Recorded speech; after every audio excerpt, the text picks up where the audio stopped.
Hi class, so I'm going to talk about the two files that I studied for this second part of the childless project. The first child that I studied was a 1 year and 9 months old little girl whose name is Barbara, and she was talking to two Portuguese adult women in the file, and this file was in Portuguese. And the second file was a little girl named Emily, who's 2 years and 7 months. And for most of the time, she was talking by herself at nighttime after she was tucked in for bed. And that primary language was English. Her mother and father make brief appearances in the file, but it's really just in the beginning. And then sporadically, her mother will pop in 2 or 3 times throughout the file. So my questions for my research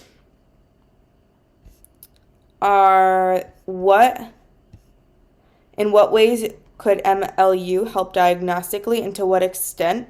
What do atypical MLUs look like, and what can be done for a child who is behind an MLU? So I chose those questions because Barbara was in the correct stage for MLU after I calculated the MLU, but Emily was not, and she was behind. So I was curious about why that happened. And I also had a prediction that it could be because Emily was speaking to herself and she didn't have any speakers, so she didn't really have much input in the conversation.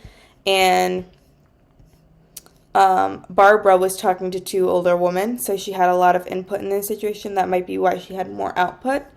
So those were my predictions for the data questions, but I collected the data, which would be the MLUs, by counting the number of utterances and the morphemes and then dividing it and getting the number for the MLU. And my findings, like I said, was that Barbara was where she needed to be for her age. She was on the lower half, but she was still where she needed to be for her age. And Emily was not. But like I said, I had a prediction about why that happened.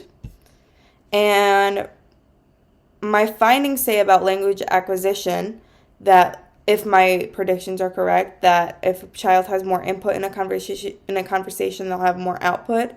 And also that kind of goes along with language teaching, because if you're having a conversation with a child that you're teaching them new words, they'll keep those words and then reiterate them.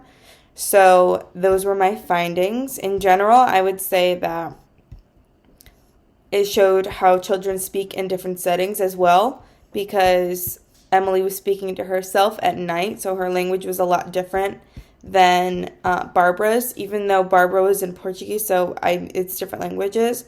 But since I'm a fluent Portuguese speaker, I could see the different ways where Barbara was talking about all the different animals and was talking about a book, and Emily was just talking to herself and kind of rambling on different things while she was laying in bed. So those were the differences in the type of language that was being used. So yeah, those are my findings for now.